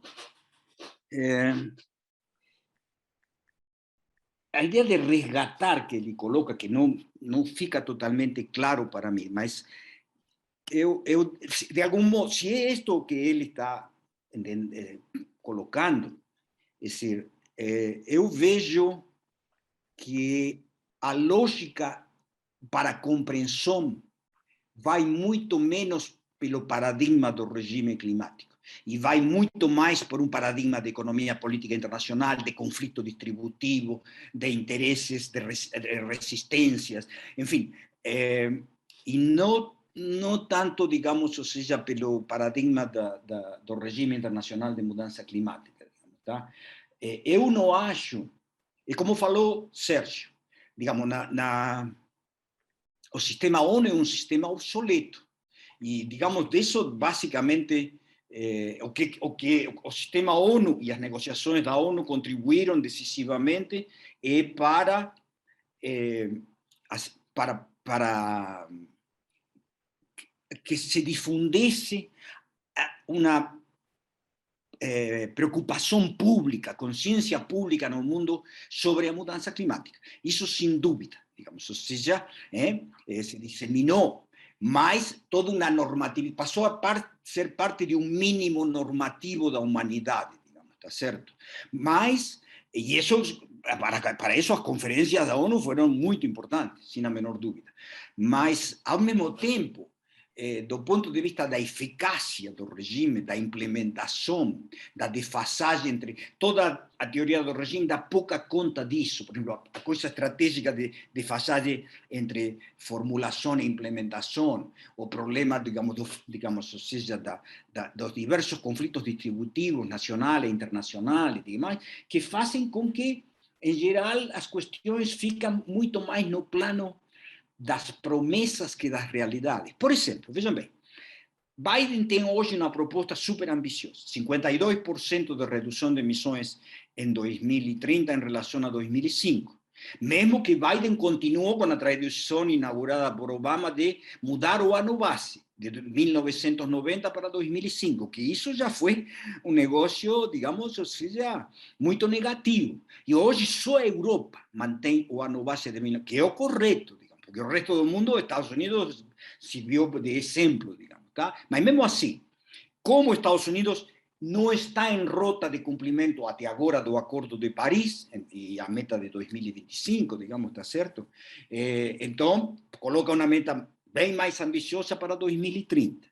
Porém, eu estive lendo bastantes análises, e os mais otimistas, e gente muito favorável à mitigação da mudança climática, os mais otimistas sobre a implementação do plano Biden, digamos, de quanto ele vai ser, quando cheguemos a 2030, vamos ter 52% de redução de emissões, falam que é 70% disso. Ou seja, haverá já uma defasagem. Isso é impressionante. Eu li várias coisas. É impressionante. O mais otimista, 70%. Mas aí mesmo os otimistas que falam 70% falam, bom, mas para isso tem que se cumprir as seguintes condições. Por exemplo, 2 ciclos de poder democrata na presidência e no Congresso, coisas que não são fáceis de ser cumpridas. Depois outros dizem, não, isso pode cair significativamente, apesar de que todos reconhecem que há uma marcha para frente do mundo corporativo americano, digamos, ou seja, na direção de decarbonização, mas é uma decarbonização que é gradual, não é profunda. Chamemos a decarbonização do plano Biden profunda, mas não totalmente profunda, chamémosle assim, tá certo? Mas assim, então, eu acho que, em geral, os países fora a União Europeia, que tem uma trajetória de internalização, tá certo? Em particular, por causa do norte da Europa, porque a Europa, o leste da Europa, é muito resistente, chantageia, e o sul da Europa agora está com o norte da Europa, mas não estava, digamos, 10 anos atrás. Tá certo? A Espanha, por exemplo, reivindicava muito crescer emissões bastante, digamos, desde que se formou a bolha europeia. Tá certo? Então, por exemplo, assim, a União Europeia avança, mesmo que poderia ser mais rápido, tá certo? Mas o resto do mundo, a trajetória histórica torna a credibilidade da implementação das NDCs problemática. O caso dos Estados Unidos é extremo porque é um país extremadamente errático. Vai para um lado, vai para outro, se retira, lidera. É impressionante, tá certo? Mas tem outros países que não são tão erráticos, mas quando tem metas, por exemplo, o Japão, que, vamos dizer, não cumpriu em absoluto a meta de Kyoto, comprou créditos de carbono e se retirou. E Canadá, que não cumpriu, nem sequer comprou créditos de carbono barato, tá certo? Então, você vê, é um negócio. A China, até agora, são todas metas assim, muito longe do que seria necessário para, segundo o Orçamento Global de Carbono. Pico em 2030, digamos, tá certo? Assim, termoelétricas se continuam construindo, apesar de todo o investimento em renováveis, digamos, tá? Meta de quando até agora todas as metas foram de redução da intensidade de carbono, que são muito fáceis, que são as que historicamente já houve nos outros países por evolução tecnológica, e que no caso da China foi mais rápido comparado com os países ocidentais, digamos, tá certo? Vamos ver agora o que acontece, por exemplo, uma indicação de algo mais sério da China, não sei se vai acontecer. A China, para ter credibilidade, teria que falar que vai fazer o pico de emissões em 2024, 2025, mas eu tenho altas dúvidas de que isso vai acontecer. Digamos. Ou mudar, ou carbono neutro em 2050, mas mostrando nos quinquenales como vai acelerando nessa direção, e não como um negócio que fica para o futuro. Nem falar. Então, aí a credibilidade do Brasil é muito baixa hoje. Aumentou extraordinariamente na era 2005, 2012, depois se estagnou e declina a partir de Temer. Não precisamos chegar a Bolsonaro, aqui chega no fundo do poço. Então, nós vemos os países e, na realidade, há uma questão importante que é a seguinte. Ainda os eleitorados dos países, eles ainda não é prioritária a ameaça climática, não é prioritária decarbonizar. Ainda há cálculo econômico orientado por paradigmas mais antigos e por empresas que têm interesse em que a decarbonização seja gradual, para manter ao máximo, digamos, o seu valor do patrimônio já adquirido, digamos, tá certo? Então, eu acho assim, nesse sentido, digamos, seja, eu não vejo o avanço dando, ou seja, eu não vejo que, como falou Sérgio, Copenhague, em Glasgow, que vai haver avanço significativo. Não descarto absolutamente, mas em probabilidade baixa, de uma surpresa chinesa. Não descarto porque aí o sistema é super opaco, ninguém sabe o que acontece lá, digamos, então, se de golpe bem, porque eles podem estar avaliando, bom, então é isto, aquilo, de golpe, com isso contrapesamos a coalição que Estados Unidos está montando contra nós, enfim, ao mesmo tempo nos interessa, digamos, então de golpe eles, apesar de que estão colocando esse condicionamento, de golpe, na hora, surpreendem ao mundo, digamos, e aí fica como herói da conferência, digamos, tá certo? Que tem toda uma atitude em relação à China, uma atitude complacente do resto do mundo. Digamos, a China é hoje o maior destruidor da estabilidade climática do mundo. Cada ano, metade das emissões de carbono vem da China, digamos. Tá certo? As emissões per capita já são 9,5 toneladas, muito superiores às da União Europeia, que são países desenvolvidos, que são 7 toneladas. Tá? Então, nesse sentido, eu acho assim, que eu não vejo muito, assim, eu não vejo multilateralismo denso a futuro. E a razão fundamental que eu não vejo isso é que nós temos, para ter isso significativo, nós teríamos que ter mais convergência de regimes políticos. E o que temos não digo que tem que ser igual, nada disso, mas o que temos neste momento é, pelo contrário, Xi Jinping encabeçando processo confrontacional e de aumento da autocracia, e de que, o que vários cientistas políticos dizem, uma transição regressiva do autoritarismo de novo para o totalitarismo. Tá certo? Claro que totalitarismo baseado na inteligência artificial, muito diferente do passado. Bom, eu queria fazer par de provocações mais. Eu posso fazer? Claro. Eu vou começar uma assim, modestinha. A outra não é bem provocação, é simplesmente uma reflexão que eu sou levada a fazer a partir do que vocês falam, e que é para as próximas vezes, não é? Pelo menos para mim, ou insumo para a nossa pesquisa. A primeira é no plano internacional mesmo, é o que vocês... como é que vocês tratam, abordam o caso da Alemanha em relação à descarbonização. E a outra, que aí eu vou falar mais em meu nome, e que foi bem suscitada por um ponto que eu tenho de pleno acordo com o Sérgio, que é esse desequilíbrio entre poder político e poder econômico. A diferença é a seguinte, é que eu acho que a presença do poder político, digamos, de uma Fiesp, ou vai muito além do Congresso. Ela está presente em pontos nodais dos ministérios, em pontos nodais que é influência. É influência, a capacidade de normatização, mais do que de pressão.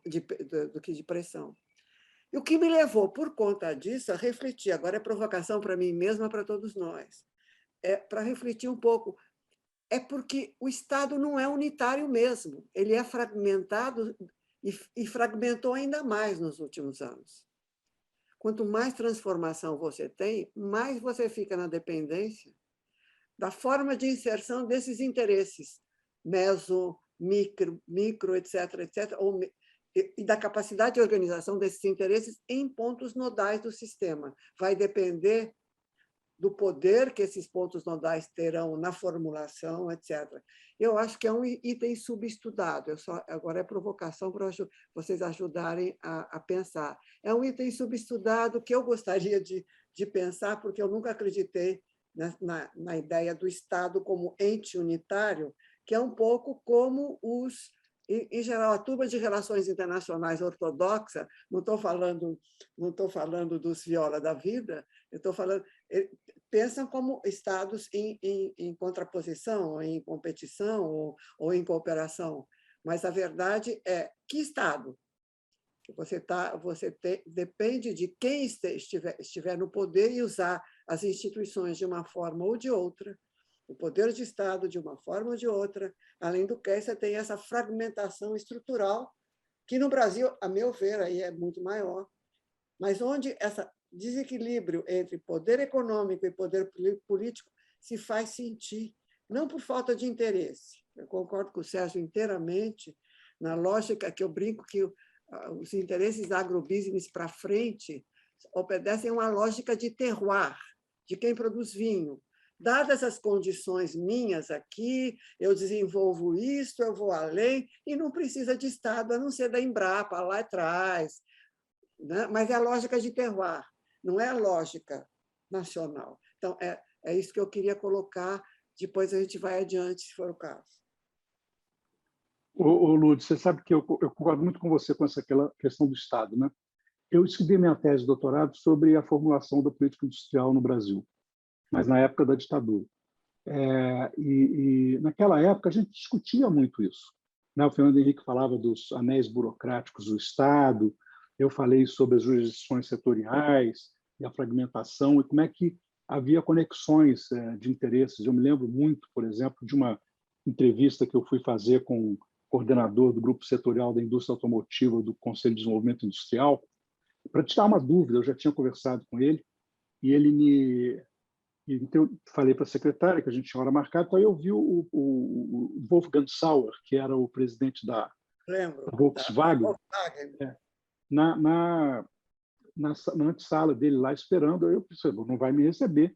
Eu disse, olha, então você vai lá e fala com ele, podemos marcar aqui uma outra hora e tal. E ele me mandou entrar e ficou 2 horas comigo e o presidente da Volkswagen ficou esperando. Ele estava claramente ali onde é que estava a conexão, né? E o sujeito ele comanda uma estrutura de incentivos que dá a ele poder sobre a indústria, né? Então eles aprenderam isso desde aquela época. Então eles conhecem os meandros do aparelho de Estado. E esse pessoal novo, emergente, nem sabe quem é. Eles ficam completamente fora não tem a ver com eles. Já não entendem muito bem a bancada ruralista, né? O pessoal do agrobusiness novo. E imagina esse pessoal das startups, né? As fintechs. As fintechs até conhecem um pouco melhor, mas as startups de tecnologia, etc., sabem melhor como é que funciona a USP e a Campinas do que o MIT e o Silicon Valley, do que a Brasília.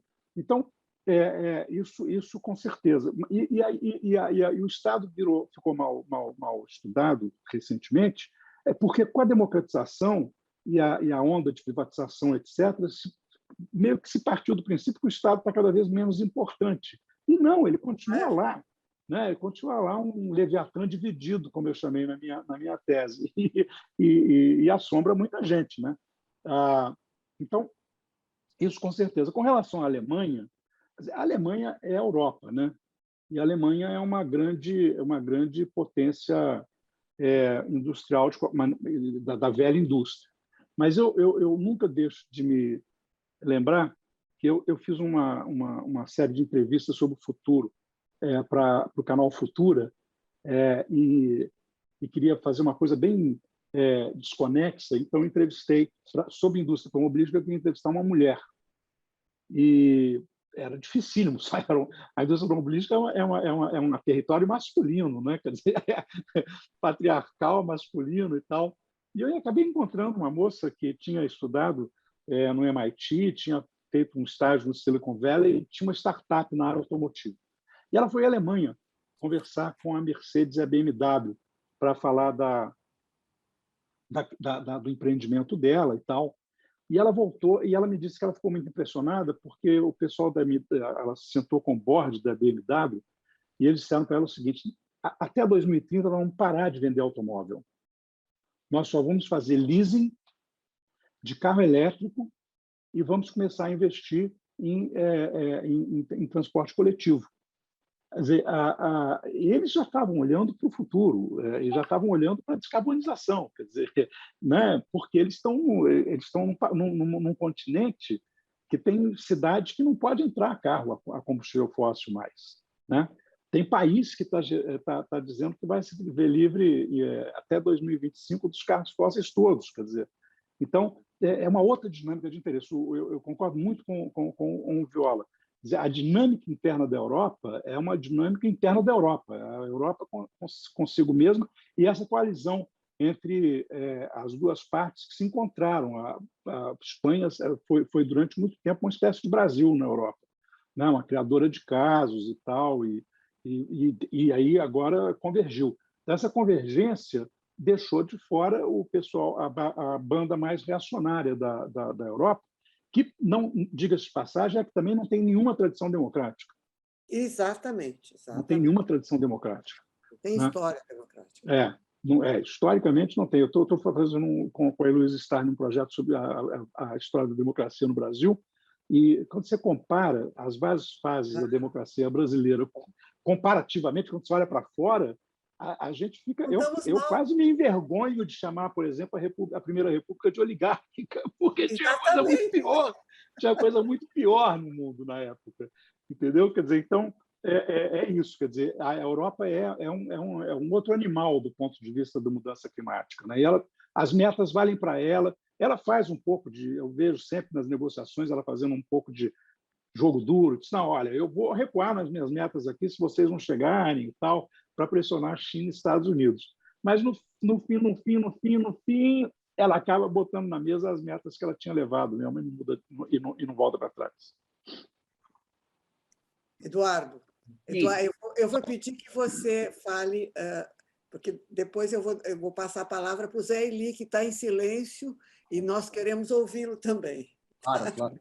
Perfeito. Então, sobre toda a questão, digamos, que você falou, digamos, eu concordo com você, Lourdes e Sérgio, sobre o Estado brasileiro, digamos, e quais são essas, vamos dizer, esse desequilíbrio entre poder econômico e político, maior fragmentação, digamos, tá certo? Embora isso traz problemas significativos também, digamos, essa maior fragmentação, por exemplo, cria um Estado com um nível de eficiência baixo, eficiência operacional muito baixo, mas ao mesmo tempo que consome muitos recursos valiosíssimos, digamos, tá?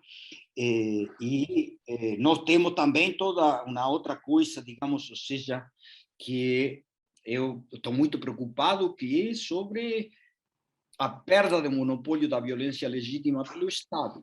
Tá certo que no caso do Rio é algo muito significativo, mas tem se expandido para outras regiões. Na Amazônia isso tem aumentado extraordinariamente. Os pesquisadores amazônicos mostram isso como o processo de vinculação entre as diversas atividades ilícitas de madeireiros, grileiros de terra, de garimpeiros ilegais, todo isso está cada vez mais em relação com o crime organizado e com a corrupção, digamos, ou seja, no nível estadual e municipal. Sobre a Alemanha, acho que a Alemanha é certamente central na Europa, digamos, ou seja, ela tem uma tradição, digamos, é decir, pelo peso econômico que tem, a Alemanha foi sempre liderando. Do outro lado tem a França, que ela fez uma revolução de decarbonização. Até agora, segundo vários autores, a única decarbonização importante do sistema energético do mundo é a francesa, por causa da energia nuclear. Porque eles apostaram com todo pelo nuclear na década de 70, tá certo? Quando foi a crise do petróleo, se deram muito bem com isso, não tiveram inclusive nenhum acidente maior, digamos, tá? Não há em França o mesmo pânico da energia nuclear que existe no resto do mundo ocidental, digamos, tá certo? Então a França acompanha muito bem, porque ela já tem uma matriz energética relativamente limpa, digamos, ou seja, mais limpa que a alemã, com certeza. Agora, eu acho que a Alemanha teve uma reação irracional em relação a Fukushima, que levou a dizer que até o ano que vem vão estar fechados todos os 17 reatores nucleares da Alemanha. E o que para ir fechar, eu não sei agora como está atualizado, porque me parece que não se vai cumprir isso. Mas não houve uma política oficial ainda de dizer, não, mudou, mas evidentemente vai ficar para este governo que vai iniciar agora. Então, acho que esse foi um erro, porque isso o torna mais dependente em um período próximo do carbono, ou, uma hipótese mais benigna do ponto de vista climático, do gás russo, mas que é, do ponto de vista geopolítico, um problema para a Alemanha, tá certo? E muito mais para, chamemos-lhe, a Aliança Ocidental, embora há outros interesses em jogo nesses vetos americanos, que não existe mais o veto americano ao Nord Stream 2, de toda maneira. Então, acho que a Alemanha vai continuar cumprindo, es decir, a pesar de la Unión Europea continúa teniendo una Alemania, digamos, que puxa, tem Suecia, que es súper avanzada, Dinamarca, digamos, es decir, o Reino Unido é mais para frente hoje que a média da União Europeia, saiu, mas nisso não tem a menor diferença entre o Reino Unido e a União Europeia, o Brexit não afetou em nada, digamos, está certo? Então a Alemanha vai continuar sendo central. Mas me parece que uma pergunta importante vai ser o que acontece realmente com a energia nuclear, tá certo? Que é uma problemática mais global. A energia nuclear está crescendo extraordinariamente na China, na Índia. A China produz reatores de grande escala. É fundamental para eles reduzir o carbono, por exemplo. Então, me parece que, vamos dizer, a energia nuclear, na minha visão, tem um papel de transição muito importante, inclusive como uma energia reliable para compensar a intermitência, digamos, das renováveis, exceto que venha realmente uma revolução radical de baterias gigantescas, digamos, coisa que por agora não está no horizonte, ou coisa como a fusão nuclear, ou coisas desse tipo. Vamos, hidrogênio verde muito... Eduardo, faltam 5 minutos. Não, sim, tá. Eu queria dar a palavra para o Zé Eli, que aí é o poder oculto aí para se manifestar. Por favor.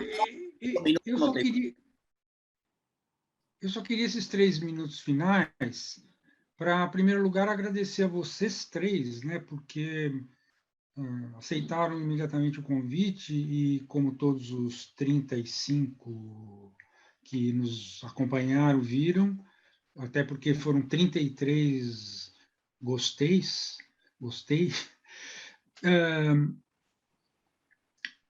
foi ótimo, foi excelente o evento. O Instituto de Estudos Avançados tinha que tomar essa iniciativa, eu acho, porque nessa discussão toda pré-COP, em geral, mas particularmente agora na 26, eu tomei essa iniciativa porque eu senti que o debate que eu estava vendo nos jornais e nas programações, etc., estava deixando de lado aquilo que, do meu ponto de vista, é o mais decisivo na análise. É claro que você não pode, vocês mesmos não puderam fazer nenhum tipo de reflexão que não fosse ao mesmo tempo de economia política, né? E, obviamente, que a base de tudo isso são as análises do IPCC. Mas, no entanto, o que a gente vê quando está se aproximando uma COP é muita coisa sobre o que o IPCC está dizendo e os economistas colocando lá os modelos dele e, em geral, ignorando esse ponto. Eu tenho que reconhecer, e aproveito aí até para fazer uma menção, que quando eu tomei a iniciativa, eu não tinha nada no panorama. Agora, por exemplo, é importante dizer aqui, para os que ainda estão nos assistindo, que daqui a 2 dias haverá um evento do SEBRE com o Instituto Fernando Henrique Cardoso, o IFHC, que é, no fundo, bem semelhante, embora, se eu entendi bem, será muito mais dirigido a uma análise mais específica da COP26, coisa Sim. que a gente procurou evitar. Mas não deixa de ser também um evento em que serão as lentes da ciência política que estarão olhando para a questão climática. Então, bom, além de, como eu ainda não cheguei nos 3 minutos, eu vou aproveitar para uma propaganda de interesse, é o seguinte, que eu estou tomando uma iniciativa semelhante, isto é, um evento que eu estou organizando no IEA, que será só no fim de novembro, no dia 22 de novembro, sobre os 150 anos da segunda grande obra do Darwin, porque é muito comum que as pessoas achem que o Darwin escreveu As Origens das Espécies e que as outras coisas são pouco importantes. E não dá de jeito nenhum para entender o Darwin, ou pelo menos isso que a gente chama até hoje de teoria darwiniana, coisa parecida, se não relacionar as duas grandes obras, no caso, essa que aqui no Brasil chamam de Origem do Homem, né? O título original, The Descent of Man, não é exatamente, não seria essa exatamente a tradução, mas é o que ficou.